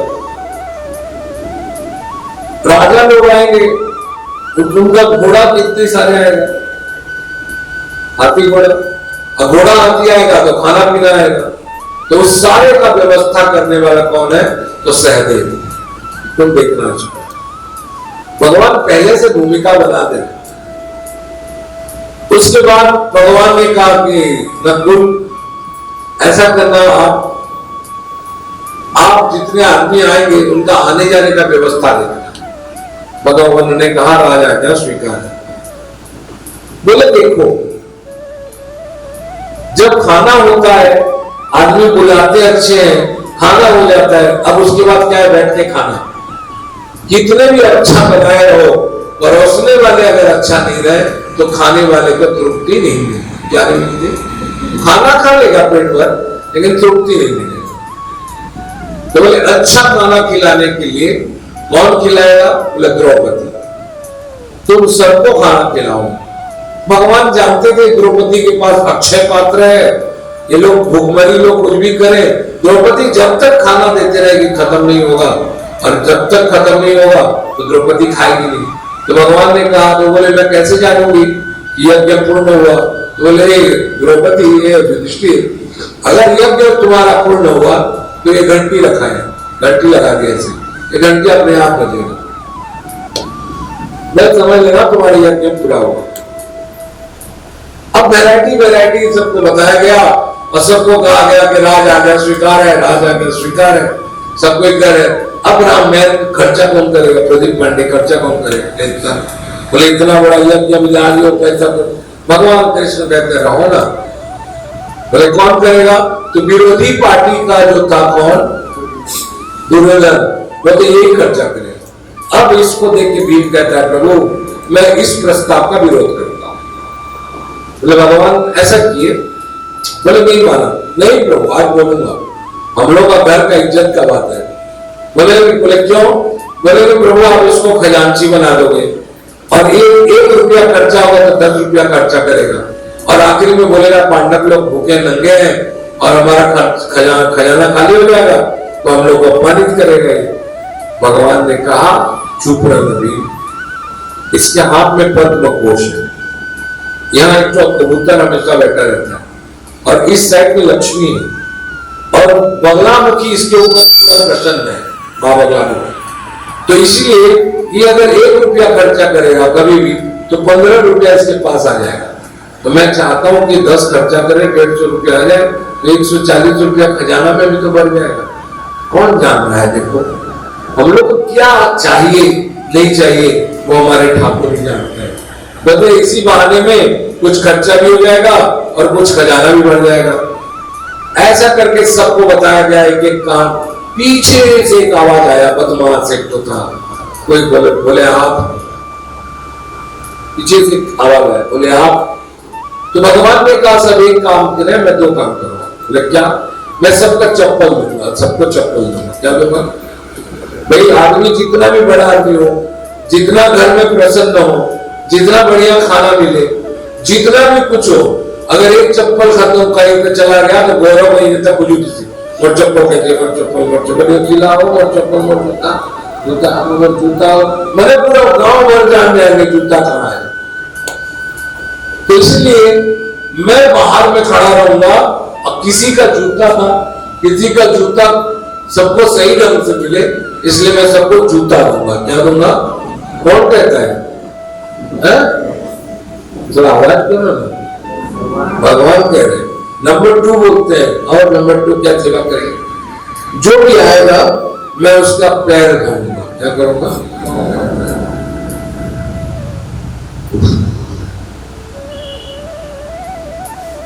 अब बात आया, ये तो सब है, अब घर का बड़ा कौन? क्योंकि पांडव लोग तो इधर आ गए और कोई भी बड़ा यज्ञ करने से घर का जो बुजुर्ग है, हम जैसे पगड़ी बंधन करते हैं, तो हम लोग मरने से करते हैं, लेकिन बड़ा बड़ा जगह में राजा महाराजा में पहले एक बड़ा को पगड़ी बांधा जाता है, जिसको प्रेसिडेंट बनाया जाता है, समझ लीजिए, जिसके अंदर सब कुछ किया जाएगा। बोले मुख्य पूजा किसका हो? तो कोई बोला इसका, कोई बोला उसका, वो भी बैठा था शिशुपाल, कोई इसको बोला, कोई उसको बोला, कोई उसको बोला। अर्जुन ने कहा किसी का पूजा हो ना हो, श्री कृष्ण का अगर पूजा हो, भैया और भाभी उन्हीं का चरण धोएंगे। बस इतना बोलने का देरी था, अब भगवान का बुआ का लड़का शिशुपाल खड़ा हो गया, बोले ग्वाले का, हम तो इसमें नहीं रहेंगे, ये ग्वाले का। भगवान उधर देखते हैं, हंसते हैं, बैठ जा भाई, भाई है, सबके बुआ का लड़का है, बैठ जा भाई। अरे भाई मत बोल, तेरा भाई बोलना तैयार है, तो किस बाप का बेटा है? कौन तेरा बाप है? भाई बोलने आ गया, रिश्ता बना के। जारद पुत्र, जारद मैंने समझते हैं, इसके माँ बाप को पता नहीं, इसको इंग्लिश में मैं वो शब्द नहीं लेना चाहूंगा। जारद पुत्र भगवान के दो, अब इधर ये गाली देते जा रहे हैं असभ्य भाषा, और अर्जुन कहता है मैं गाली में तेरा मत कटूंगा। भगवान कहते चुप नहीं, मेरे पास भी तो है कुछ, तू क्या टेंशन ले रहा है, चुप। कहता प्रभु आपको गाली दे रहे हैं, भगवान को गाली देते जा रहा है, भगवान खट खट खट खट खट गिनते आ रहे, 67 70 83 87 88 92 93 95 98। अर्जुन बोलता है दो आगे दो पीछे मारो ना, मारना तो है, दो गाली और देगा, दो गाली पीछे देगा, उसी से पहले मार दो। भगवान कहते नहीं, मेरे बुआ को मैं बढ़ाऊं, क्योंकि एक बार मैं बचपन में बुआ के घर गया था और ये पैदा हुआ था। भगवान कहते तुमने पैदा हुआ है, भगवान से छोटे से होंगे, गए तो बच्चे को देखे, देख बेटा तेरा भाई को पकड़। भगवान ने पकड़ा, बोले मेरे माँ मैं इसको क्यों पकड़ूं, बुआ इसको मैं क्यों पकड़ूं? बोले क्यों? बोले मेरे हाथ से बंद होगा, मैं इसी को मारूंगा। भगवान बोले बच्चे बच्चे का लड़ाई है, ऐसे नहीं बोलते, नहीं बुआ मेरे हाथ से ही मरेगा। अब बुआ डर गई, अरे ये तो जादूगर है, दो चार असुरों को मारा, मेरा बेटा काला कर लूंगा, पूरा काजल जैसे कर। और वो शिशुपाल किसको शादी करने जा रहा था? किसको? रुक्मिणी जी, काला को उठा कर। तो शिशुपाल ने कहा भगवान बुआ ने कि एक बात मत मुझे करो कृष्ण, जानते हैं भगवान है, तुम भगवान है सब बोलते हैं, मुझे एक वरदान दो। क्या है? इसका 100 गाली तक तुम इसको माफ करो। कहते ना पहले बोलते 100 गाली 100 गुण माफ, 100 गाली तो 100 गुण माफ करेगा, एक गुण भी माफ नहीं होता है, तो 100 गुण क्या माफ है? 100 गाली माफ करेगा। प्रभु ने कहा बुआ एक आगे एक पीछे करवा लो, 100 माने 100 नहीं बेटा 100। वो सोची कि 100 वाली गाली कहाँ देगा, और गाली देगा ये कहाँ रहेगा, नहीं रहेगा तो मेरा बेटा क्यों करना होगा, क्या मरेगा। लेकिन भगवान गिनते जा रहे, काल उसके समय आया है, और उसी समय जैसे आखिरी समय भगवान को ये शब्द बोला, क्या है? फ्रॉड। फ्रॉड का इंग्लिश शब्द हिंदी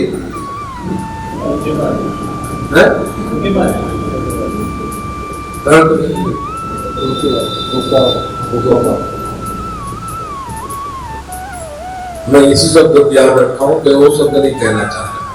कभी कभी व्यास गादी में बैठ के कुछ ऐसे कहानी को नहीं कहा जाता जो कहानी के द्वारा दूसरों को गलत मैसेज चला। कहानी सच है, मैं देखा तो तुम लोग सब सत्संगियों बता दे रहा हूँ कहानी, लेकिन अपने यूज नहीं करना तो खुद पाओगे ऐसे।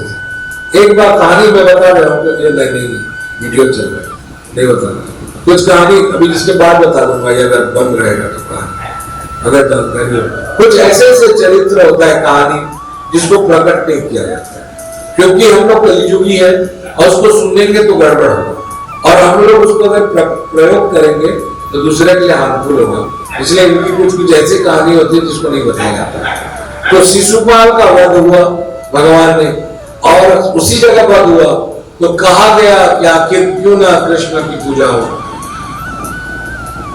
जो व्यक्ति राज राजेश्वर होने के बाद साक्षात ब्रह्म है, वो अगर किसी का पैर धो रहा है और किसी का चप्पल वो कर रहा है तो उससे बड़ा कोई दुनिया में नहीं है। इसलिए इस सभा में उसी का प्रथम पूजा हो, और उसी से द्रौपदी रानी और युधिष्ठिर ने भगवान श्री कृष्ण को पूजा किया। उसी समय जैसे भगवान ने पूजा किया, अब युधिष्ठिर हाथ जोड़ के कहते प्रभु यज्ञ में हम लोग पधार रहे हैं, आप यज्ञ भी पूरा करें। साक्षात यज्ञ नारायण है।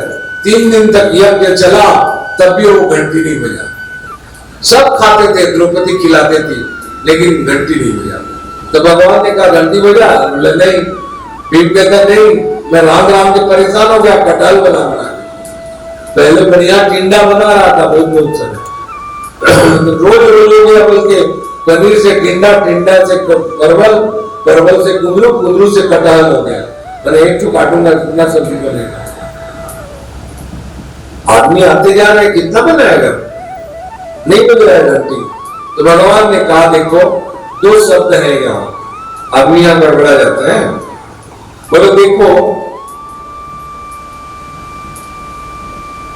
एक व्यक्ति है जिसका नाम जो है स्वपच। स्वपच मैंने जो साफ करना है, समझो, शब्द को समझो, उसको संस्कृत में स्वपच बोलते हैं। उसका नाम है वाल्मीकि। तो ऐसे हमारे शास्त्रों में वाल्मीकि का 3 जगह नाम आया है। एक वाल्मीकि जो रामायण वाले, वो सतयुग वाली कहानी है, जो एक त्रेता युग वाले वाल्मीकि हुए, और ये द्वापर के अंत में वाले वाल्मीकि, ये बच का नाम भी वाल्मीकि, ये जो आदमी है। तो वो अभी इसको बोला कि भाई सब खा लिए, वो नहीं खाया। तो भेजा गया भीम को, चलो उसको लेके आओ। उसके पास गया, प्रणाम बाबा चलो खाने के लिए, अब हम लोग भी भूखे बैठे हैं, 3 दिन हो गया, खाएंगे, घंटी बजाओ और खाने दो हमको भी। हम जैसे चिल्लाते हैं पूजा के बाद, यानी जल्दी खाना, भूखे मरे ना भी खाए, लेट हो जाता है। तो क्या बाबा हम तो जात में स्वपच है, अब मेरा यज्ञ में क्या काम? बोले हम नहीं जानते, मेरे कृष्ण बोले तुमको आना है, तुम्हें आना है।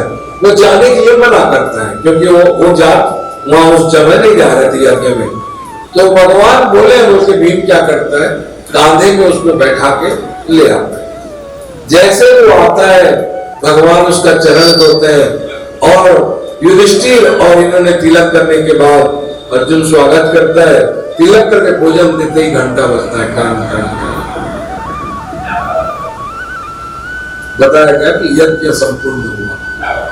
देखो इतनी मेहनत करने के बाद यज्ञ संपूर्ण हुआ, और उसके कुछ दिन के बाद, यहाँ से जाने के बाद, दुर्योधन ने दुशासन के द्वारा द्रौपदी का वस्त्र हरण करवाया। कितना बड़ा तकलीफ, माँ बाप दादा चाचा ताऊ माऊ सब रहते हुए कुल बधू का वस्त्र हरण। उसके बाद 13 वर्ष वनवास। क्या वो जो यज्ञ हुआ था, चंडी प्रसन्न हुई? नहीं हुई प्रसन्न, इसलिए आपका काम गड़बड़ाया। इसीलिए कहा जाता है दशाश्वमेधी, जो 10 अश्वमेध यज्ञ करेगा, पुनरपि जन्मम, दशाश्वमेधी पुनरपि जन्मम, कृष्ण प्रणमामि न पुनर्भवाय। जो कृष्ण के चरण में जाता है, शरण में जाता है, उसका पुनर्बार फिर आना नहीं होता है। वो वैष्णव धन्य है, शास्त्र कहता है वो वैष्णव धन्य है। देखो सबको ना चोरी कर लिया आदमी, उसमें लिखा है वो वैष्णव धन्य है जो पृथ्वी को छोड़ छोड़ के नाचता है, कूदता है, हरि बोल, हरे कृष्ण, हरे राम, हरे कृष्ण। उसमें हरि बोल नहीं था। शास्त्र कहता है जो भगवान के लिए धरती को छोड़ के आकाश की तरफ उठ के नाचता है। ये कौन नाचता था? इंद्र। कौन नाचता था? अर्जुन। जब कीर्तन करते थे तो अर्जुन बड़ा सा वो झांझ पकड़ता, कोई बांसुरी बजा रहा है कि ये हरि कीर्तन कर रहे थे। तो कूदने वाले, इसी सब शब्द को आजकल से जो बाबा लोग मॉडर्न बाबा ने लिए, अब बोलते हैं तुम्हारे मसीह से लोग बोलते कूदो, अब फॉरेन में वो सब ऐसे कूद रहे जैसे कोई नाच गाना है, बोलते हरि के नाम से कूद रहे हैं। ऐसे नहीं होता है ना, वैसे नहीं हो, वैसा कूदना नहीं। तो बता रहे हैं कि जिसके घर में हरि भक्त पैदा होता है उसके पिछला साल और अगला साल पितर कर जाता है। क्या हो जाता है? हरि भक्त जिस घर में पैदा होता है उसके पिछला और पहला तर जाता है। और वैष्णव को लेके पांव में धोने के लिए खड़े रहते हैं। कौन? यमराज। एक बार ये कहानी आप लोगों को भागवत में मिलेगी। आप सब लोग इसका नाम सुन रहे हैं, इसका नाम अजामिल है। भागवत में आप लोगों को ये बेवकूफ बनाया जाता है कि अजामिल के अंत समय में उसका बेटा का नाम लिया और कौन लोग आए? यमदूत लोग आए और उसको नहीं ले पाए, लेकिन भगवान का दूत लोग उसको लेके आए। गलत प्रचार। ग्राम दूत लोग आए और इसको नहीं ले पाए, क्योंकि वहां विष्णु लोग के दूत थे। बोले हम लोग लेंगे, लेकिन लिए नहीं। यमदूत चले जाने के बाद जिंदा हो गया।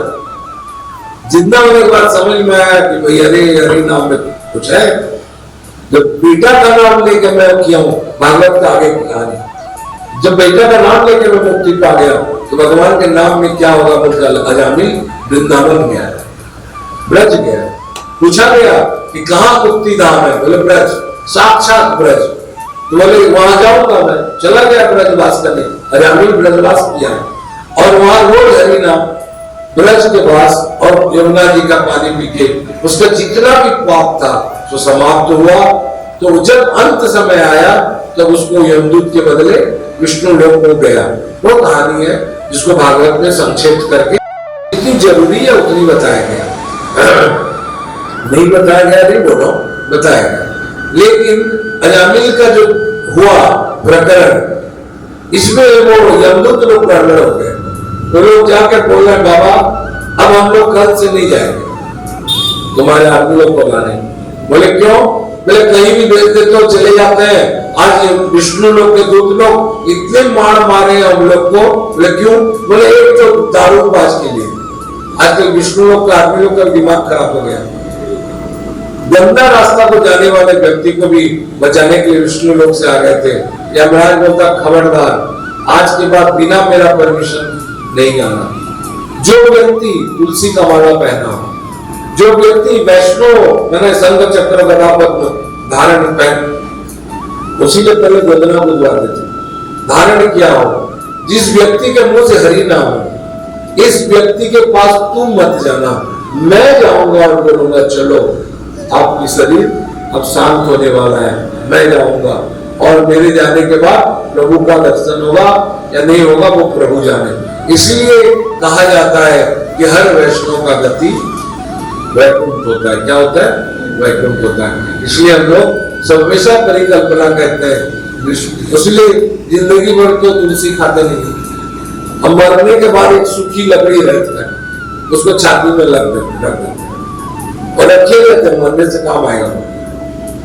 लेकिन तुलसी दल पाओ, यमुना गंगा जी का जल पाओ और सब नाम हो पाए। हम लोग तो बहुत बड़े भाग्यवान हैं, प्रभु के दिन में रोज सुबह उठ के थोड़ा गंगा जल मिलता है और थोड़ा वो क्या बोलते हैं, आपको जरूर खाना चाहिए। क्या नाम है? कभी खा लेना, द्वादशी के दिन तो जरूर खाना चाहिए। एक दाना निर्माल है सुबह उठ के। सुबह जब भी उठते हो 4 बजे 5 बजे मुंह धो के नहीं धो के, हम तो 4 बजे भी तो दवाई बदल पहले अपने को उठते हैं। पहले खाल के बड़ा कौन देखा जीवन का अंतिम सांस के ना, कौन देखा?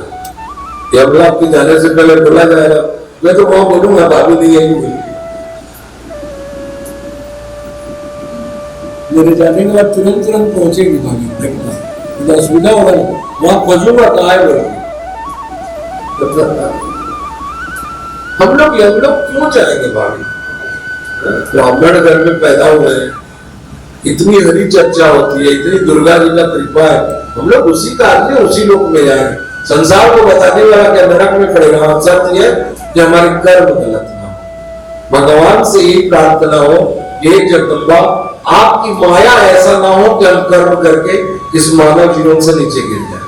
हमारी मानव जीवन ऊपर है। भाभी माना हम लोग बहुत पाप किए हुआ होगा, जन्म जन्मांतर में पाप हुआ होगा, लेकिन कल तक करते थे आप तो पाप हो चुका है, अब क्या करें?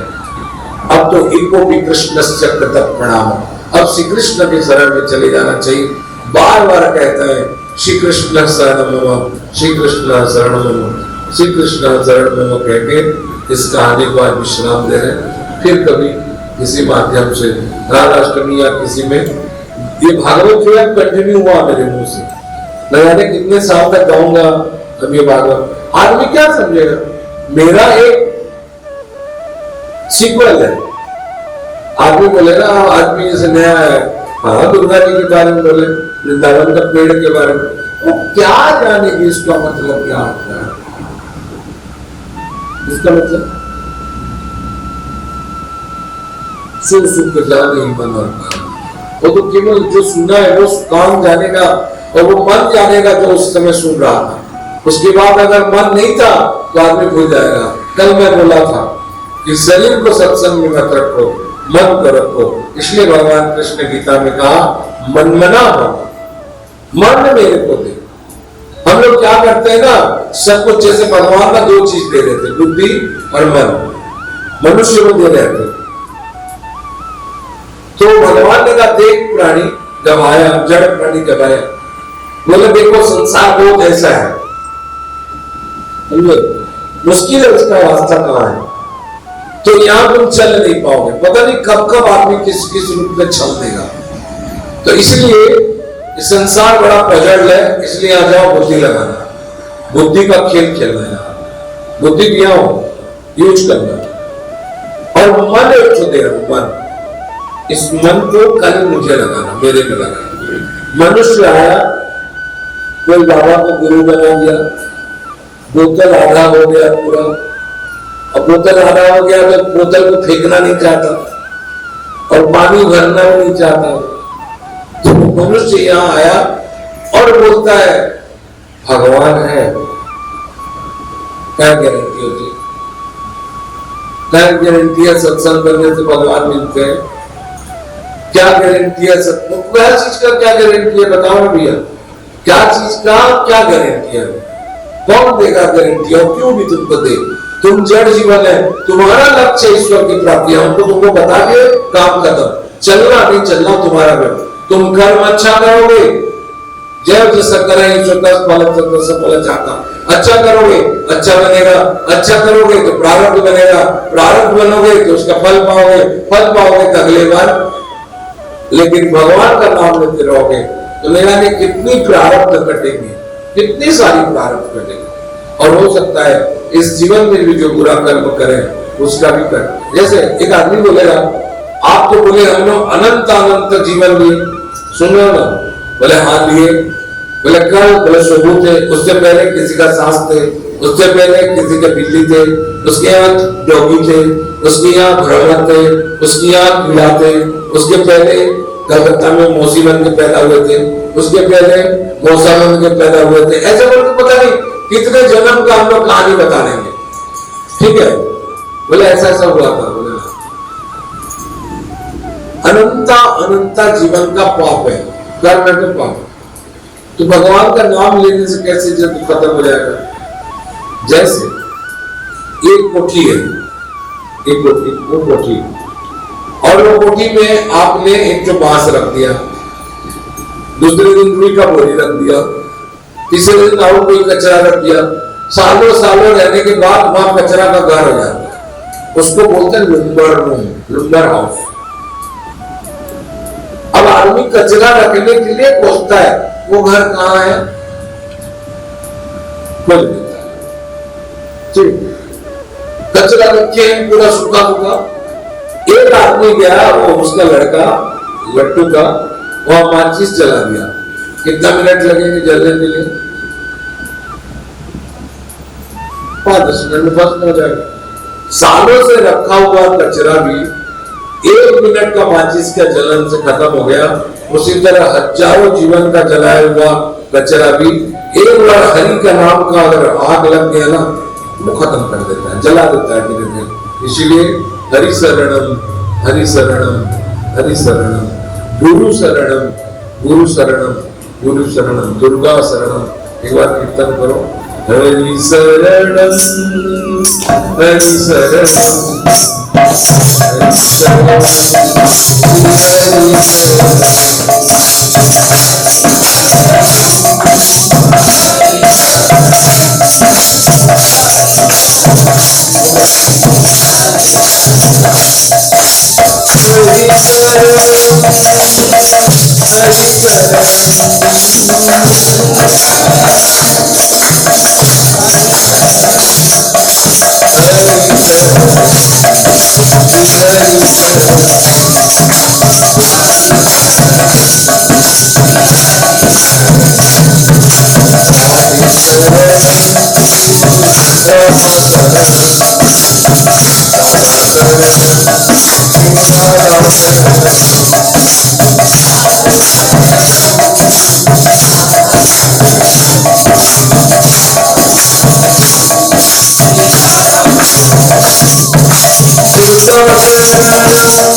वृंदावन धाम की, गौ माता की, यमुना महारानी की, गुरु श्री दुर्गा माता की, गुरु वृंदावन धाम की, गोवर्धन महाराज की, नंद बाबा की, यशोदा माता की, गुरु सर्व गोपी जन की जय। गोपी जन का जय जयकार होता है, क्या होता है? जय जय जय। गोपी लोग का जय क्या होता है? जय जय, सब गोपी लोग। तो भगवान ने कहा था देखो कि वो गोपी कौन है, तो गोपी वो है मध्यम के तप्त जो मेरे लिए शरीर का दान दे दे। जैसे पहले बताया। नंबर 2, अन्यन्याम चिंतया रहितो, जो अन्य कोई चिंता नहीं करता। चिंता माने टेंशन नहीं, किसी और के बारे में चिंतन नहीं करता। नंबर 3, कौन है गोपी लोग? गोपी लोग वो है जो केवल श्री कृष्ण के शरणागत है, केवल श्री कृष्ण। बोले कैसे? अब यहाँ द्वैत पूजा का बात बता रहा हूं। सब कोई श्री कृष्ण को पूजा करता था, मानता था, राधा जी भी मानते थे। तो सबने कहा देखो तुम लोग सबका पति पत्नी है, राधा जी भी शादीशुदा है। अब अगर तुम कोई दूसरे पुरुष को चाह रहे हो तो जो पर काया प्रीति है, दूसरे का प्रेम करने वाला बात है। और अगर ऐसा कुछ है और पाना चाहते हो तो दुर्गा जी का आह्वान करो। तो इन्होंने कहा हम तो एक का पूजा करते हैं, दूसरे का क्यों करें? बोले ना, उद्भव स्थिति संहार कारणी, उद्भव स्थिति और संहार को अगर कोई कर सकता है तो क्रिया शक्ति दुर्गा ही करेंगे। दुर्गा करेंगे, इच्छा होगा तो माया करेंगी काली, नहीं तो नहीं होगा। तब उन्होंने कहा ठीक है क्या करेंगे? बोले कात्यायनी का पूजा करो। तो श्री कृष्ण को पाने के लोभ में कात्यायनी का पूजा हो। अब यहां सब पागल जैसे जिसका दिमाग है, जैसे ये लोग सोचेंगे कि सबका पति पत्नी था, पति था और क्यों फिर कृष्ण को शादी होने गए, मैंने शादी करने गए। तो ध्यान रखे गोपियों के नजर में पति केवल श्री कृष्ण थे। शरीर का पति घर में बैठा था, लेकिन सारे जीवन का पति भगवान श्री कृष्ण। पति शब्द को हटा दो, स्वामी जो था वो केवल भगवान ही, स्वामी सखा जो भी मानो वो केवल श्री कृष्ण है। तो कहने का मतलब संसार में हमें जीना है और हमारे स्वामी जगन्नाथ। जब बोल रहे हो जगन्नाथ जगत का नाथ है, नाथ माने स्वामी, तो पुरुष का भी नाथ है, स्त्री का भी नाथ है। ऐसा तो नहीं केवल खाली स्त्रियों का नाथ है कि पुरुषों के, इसका भी नाथ है, उसका भी नाथ है, उसका भी नाथ है, सबका नाथ है। तो इसलिए उन्होंने कभी भी अन्य शरण को नहीं गए, दुर्गा जी के शरण में आए। दुर्गा जी ने क्या कहा? कात्यायनी का पूजा किया 1 महीना, कात्यायनी महामाये महायोगिनी ईश्वरी नंद गोप सुतम पति में देही। नंद पति पुत्र जो है उसको हमारे पति रूप में दो। यह एक बात बता देना, सुनिएगा। भगवान गोचारण कर रहे हैं, सुन रहे हैं, और ब्रह्मा आया और देखा, बोलते हैं ये तो सबके बीच में दूध पी रहा है, ये कोई ब्रह्म है। परीक्षा लेने के लिए क्या किया? जितने गोप गोपी थे और जितने गाय थे सबको लेके ब्रह्मलोक चले गए। चले जाने के कारण अब भगवान देखे कोई है नहीं। एक श्याम बहुधा बदंती, एक श्याम बहुत बन गए, सब गोपी बन गए, सब गोप बन गए, सब गाय बन गए, सब में उसी का रूप समाया, सब भगवान हो गए। सबके घर जा रहे हैं, किसी के घर भाई बन के, किसी के पति बन के। रूप भगवान का नहीं है, रूप तो उन्हीं लोग का है। और उसी साल भर में, क्योंकि ब्रह्मा का एक मुहूर्त, यहाँ का 1 साल है, 1 साल बाद ब्रह्मा आए नियम के अनुसार। 1 साल के बाद आएंगे तो गाय बछड़ा लोग वही रहेंगे साल भर तक। तो जितने भगवान रूप लिए थे तो उसी समय किसी किसी का शादी भी फाइनल हुआ होगा। देखो बढ़िया कथा नहीं है, शादी भी फाइनल हुआ होगा। तो उस समय भगवान ने नाटक क्या किया? राधा जी को कहते देखो एक बात गांव में फैला। बोले क्या? बोले राधा जी कहते हैं सब तुमसे शादी कर ले। सब तुमसे शादी नहीं, शादी तो करना पड़ेगा। तो बोले बच्चे को भी करवाओ, बुढ़िया को भी करवाओ, यम को भी करवाओ। दुर्गा जी आशीर्वाद दिए तो सबको करवाओ। तो भगवान को मजाक से चित्रा सखी बोलते हैं आपसे करवा दे। अरे मेरे से क्यों? उपयुक्त पति खोजो, बढ़िया बढ़िया पति खोजो, बढ़िया बढ़िया लड़का खोजो, शादी कराओ। तो बोले ऐसे कैसे होगा? मतलब उन्होंने कहा कि जाके बोलो नंद बाबा को, और इसी साल शादी सही है। वृंदावन भी जाती है, कहती बाबा वृंदावन में जितने भी गोपियां जाती हैं, जितनी भी लड़कियां जाती हैं, आपका लड़का के लिए सब कलंक है। देखो बात। और साल में अभी इसी साल शादी बढ़िया जुड़ा है, और कहा जाता है अगर इसी साल किसी का शादी होगा तो उसका पति खत्म नहीं होगा, अमर सुख पाएगा। इसलिए आप अपने अपने बेटा बेटी उठी जितने भी है सबकी शादी करवा। सारे घर में चर्चा हो गया, नंद बाबा आदेश करके भैया अपने घर में लड़कियां छोटा बड़ी जो भी शादी करा दो इसी साल। तो सब ने उपयुक्त गोप देख के शादी करवा दिया। अब मेरे को ये बताओ तो सब ने उपयुक्त गोपी गोप से शादी किया। बोले किया, 1 साल में पूरा ब्रिज का आधा शादी हो गया। बोले हो गया। शादी किससे हुआ? बोले गोपों से। गोप कौन है? बोले श्री कृष्ण के एक एक कण से निकले हुए हजारों गोप, हजारों गाय, हजारों गोप। तो है कौन? बोले कृष्ण। गोप कौन? कृष्ण। कृष्ण कौन? कृष्ण। तो गोप जाके गोपी लोग हम उसी के साथ रास किए तो अन्याय क्या करने? बोले हमारे पति बन के घर में थे और बाहर जाके रास किया उसके साथ। ये शब्द सुखदेव जी भी बताए हुए हैं आदमी को समझाने के लिए कि सबके रूप में भगवान पति बन के सबके घर में विराजमान हुए, और वही पति सबके साथ रास किया है। जो नहीं समझता है शब्दों को फेर करके गलत प्रभाव करता है। भगवान सबकी पति है। आत्मा रमयते इतनी आत्मा राम, जो सबके आत्मा में रमण करता है। क्या मेरे में नहीं है? वो आप में नहीं, उनमें नहीं है, सब में वही है। सब में वो रमता है। क्या करता है? अजय एक बात बताओ, कोई आदमी किसी लड़का से प्यार करता है? नहीं करता है। ये सबसे पुरुष में सुंदर है, लेकिन जितना लड़कियां इन पे नहीं मरती उससे ज्यादा लड़के इसमें मरते हैं। बोले क्या?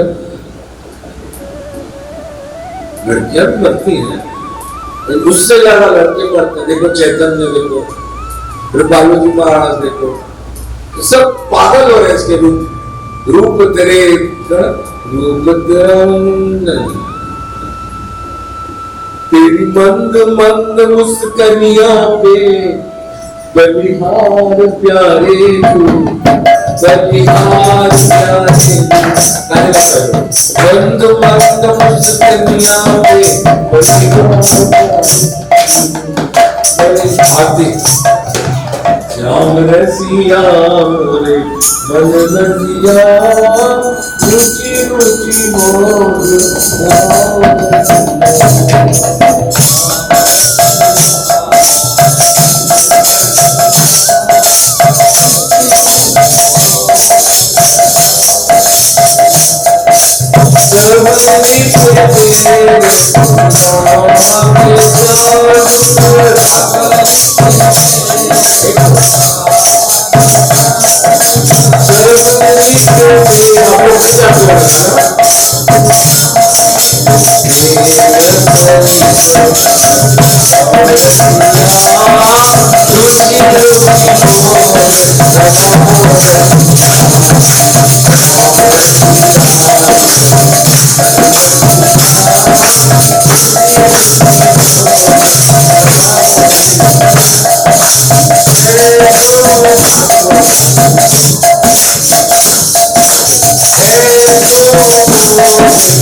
शेष सूप। आप लोग सबको धन्यवाद। यूट्यूब माध्यम से संबलपुर भवन जय माता दी ग्रुप के आयोजित ब्रज कथा में आज तो पहला दिन था, आज की यहाँ का आखिरी चोलन का दिन, फिर हम लोग राधाष्टमी में मिल रहे हैं कथा में। और ब्रज भाव में आप लोग अपने आप को नियोग करिए। संसार जड़ वस्तु है, जड़ वस्तु से हम लोग प्यार करते करते अपने आप को धोखा मानते मानते न जाने कितने जीवन हो गया। पाप करते रहे, कर रहे हैं और करते रहेंगे, ऐसा संकल्प कर लिया हमने। लेकिन मैंने कहा है तो कृष्ण से प्रणाम, भगवान श्री कृष्ण के शरण में चले जाओ सबकी आप लोग। भगवान श्री कृष्ण आपको श्री राधा जी का प्रेम बताए और श्री राधा जी श्री कृष्ण को आपको प्राप्ति कराए। श्री कृष्ण प्राप्ति रस्तु। जय माता।